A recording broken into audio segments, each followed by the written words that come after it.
Salam sejahtera. Nama saya Mariam Mokhtar. Nurul Hidayah, anak sulung Presiden UMNO baru Zahid Hamidi, apabila ditanya oleh berita Sinar Daily tentang pendiriannya berkaitan hak-hak wanita dan perwakilan wanita dalam politik, telah memberi jawapan yang menunjukkan sifat orang yang kekurangan kecerdasan akal, dan ia juga menunjuk pemikiran yang agak negatif. Ini jawapannya. Terpulang pada anda membuat pendapat anda tentangnya. Leader tau. So, women are not born to be a leader. A man are born to be a leader. Saya fikir Nurul Hidayah telah terjangkit penyakit foot in mouth, kaki dalam mulut. Dari video klip itu, dia kata wanita tidak dilahirkan sebagai pemimpin dan hanya kaum lelaki yang dilahirkan sebagai pemimpin. Kenyataan Nurul Hidayah telah menghina semua kaum wanita. Dia dikenali sebagai jutawan. Dia kaya dengan wang, tetapi tercabar secara intelektual. Ia tidak memberi motivasi dan inspirasi pada kaum wanita. Pendapatnya selaras dengan wanita yang tertindas oleh kaum lelaki, seperti di Malaysia, di mana kaum lelaki yang kerap buat keputusan dan pendapat dan kemampuan wanita yang berkebolehan, yang rajin dan yang bijak telah ditolak ke tepi, terutama sekali dalam komuniti orang Melayu.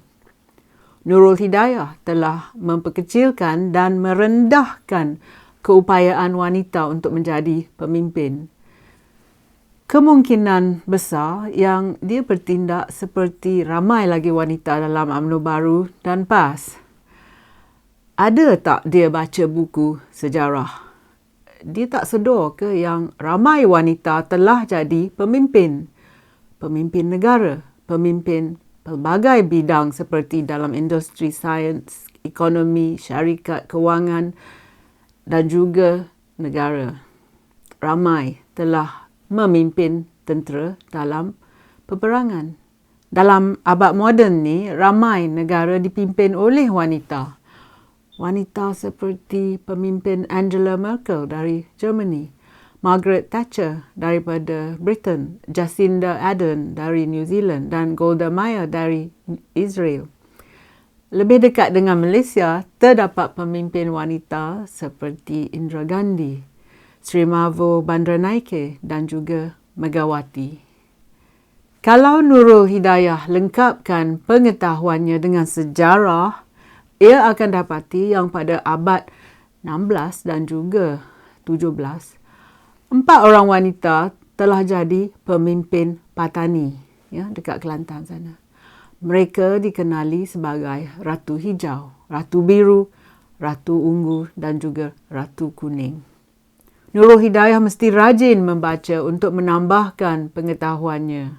Jadi, apakah definisi Nurul Hidayah tentang wanita yang berkebolehan?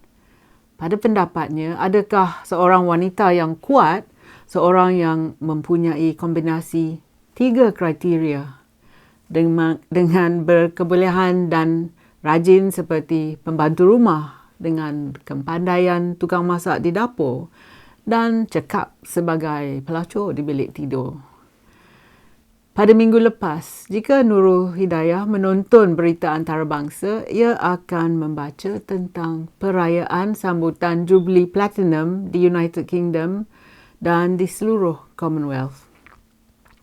Ratu Elizabeth yang kedua merayakan 70 tahun di atas takhtanya.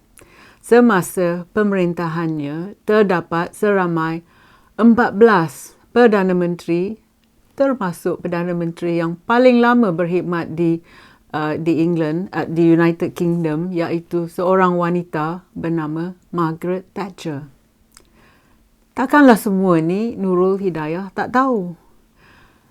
Kalau ia masih bingung dan keliru, berikut adalah beberapa kualiti kepimpinan Ratu Elizabeth dari United Kingdom.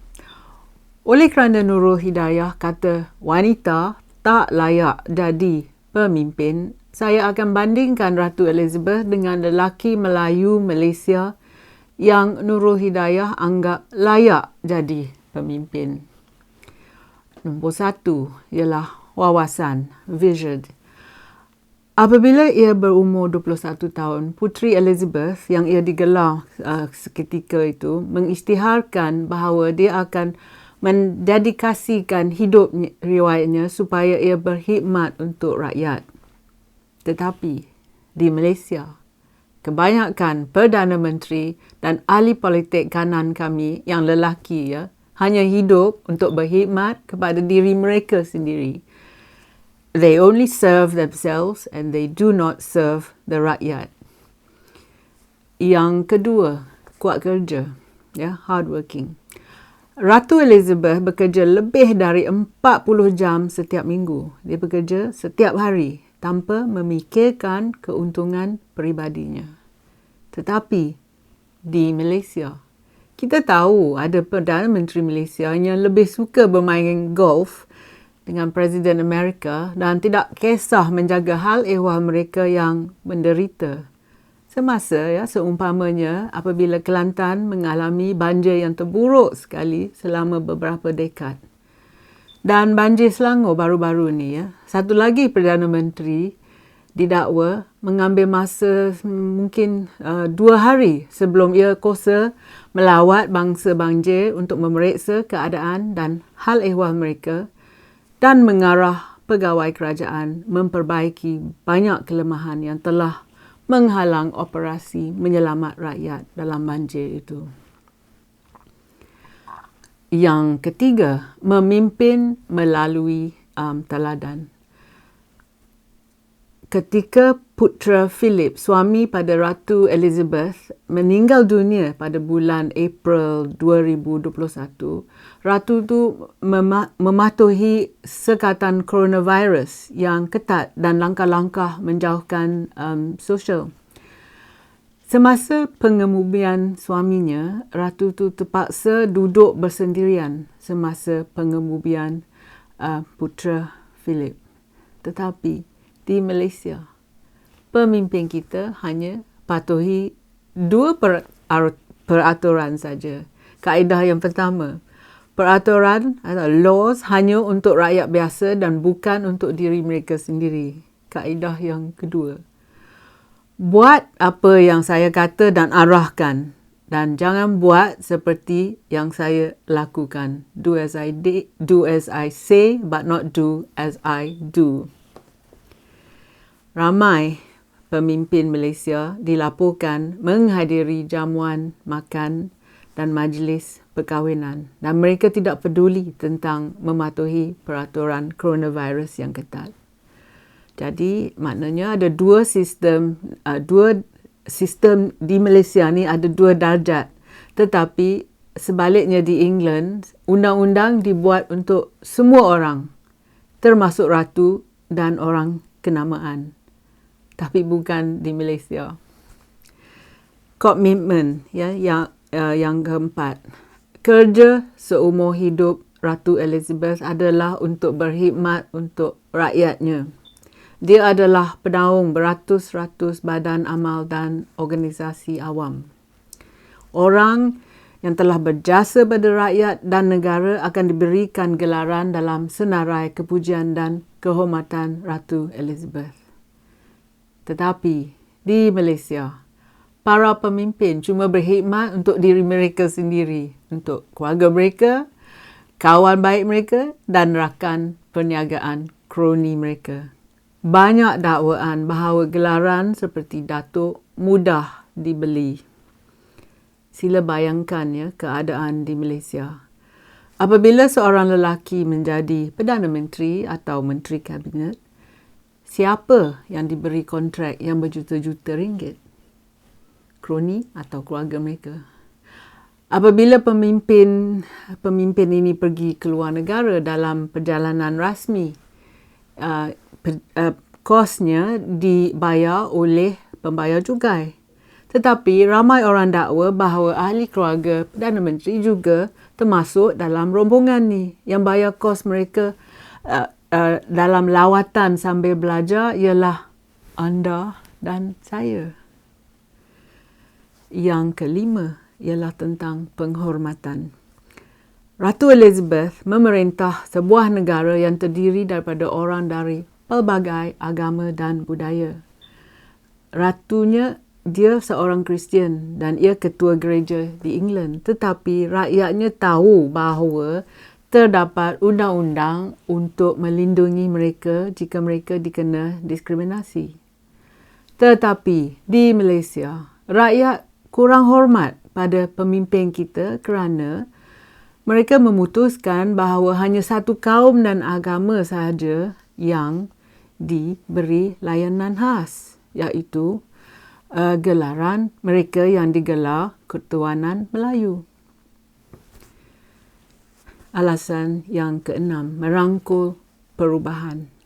Ratu Elizabeth sedar bahawa negaranya senang mencapai kejayaan masa depan dan dia terpaksa menyesuaikan dirinya dengan perubahan dengan menggunakan teknologi moden.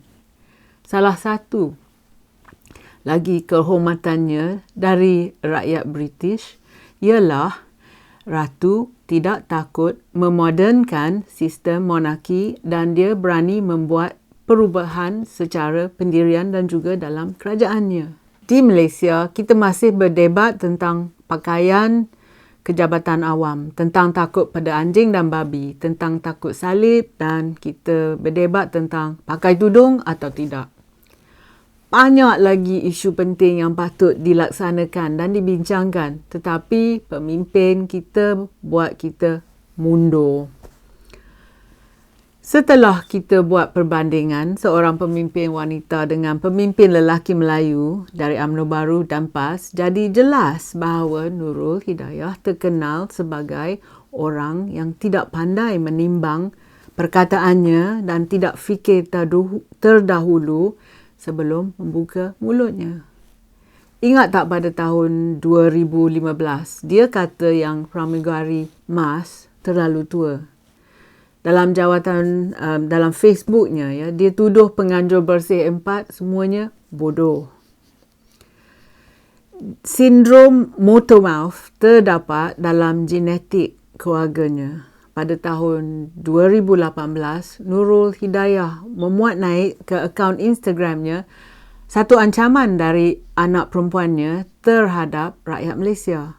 Rakyat dakwa yang Zahid makan rasuah dan cucu Zahid beri amaran pada rakyat. Dia kata yang mereka tu yang kritik toknya akan menyesal ya hidup mereka kerana pada satu hari nanti dia akan membesar dan masa depan negaranya adalah dalam hak kuasanya. Hari ini terdapat beberapa percubaan untuk menggulingkan Ismail Sabri dari pejabat supaya ahli politik UMNO Baru seperti Zahid boleh ambil kuasa negara dan membentuk kerajaan Malaysia. Tetapi terlebih penting supaya ia dapat membatalkan kes rasuahnya di mahkamah. Jadi, apabila Nurul Hidayah berkata bahawa wanita tidak dilahirkan sebagai pemimpin dan hanya seorang lelaki saja yang dilahirkan sebagai pemimpin, adakah dia secara diam-diam melobi untuk ayahnya Zahid supaya ia dapat jadi Perdana Menteri Malaysia yang akan datang? Saya fikir tak ramai lelaki akan ikut cakap Nurul Hidayah. Terima kasih kerana sudi menonton. Jumpa lagi. Kalau anda suka video saya, sila tekan like dan subscribe pada channel YouTube saya. Pertimbangkan menyertai laman Patreon saya. Terima kasih.